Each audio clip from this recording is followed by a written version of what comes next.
சிசு செல்லப்பா. இவரை பத்தின குறிப்புகள் பார்க்கலாம். ஃபர்ஸ்ட் இவர் நடத்திய இதழ் பார்த்தோம்னா 1958 எழுத்துன்ற இதழை தொடங்கி தமிழ்ல முக்கிய பங்காற்றி இருக்காரு. இந்த இதழை என்னன்னு சொல்றோம் அப்படின்னா தமிழ்ல சிறு பத்திரிகைகளோட முன்னோடின்னு சொல்லி எழுத்து இதழை சொல்றோம். உதவி ஆசிரியரா எந்த இதழ்ல பணியாற்றிருக்காரு அப்படின்னா சந்திரோதயம், தினமணி இந்த 2 இதழ்லையும் உதவி ஆசிரியரா பணியாற்றிருக்காரு. எழுத்து இதழ் பாத்தீங்கன்னா ஆசிரியர் பணியாற்றிருக்காரு.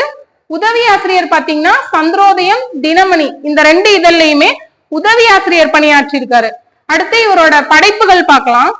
வாடிவாசல், சுதந்திர தாகம், ஜீவனாம்சம், தமிழில் சிறுகதை பிறக்கிறது, BS ராமையாவின் சிறுகதை பாணி, இது எல்லாமே இவரோட படைப்புகள்.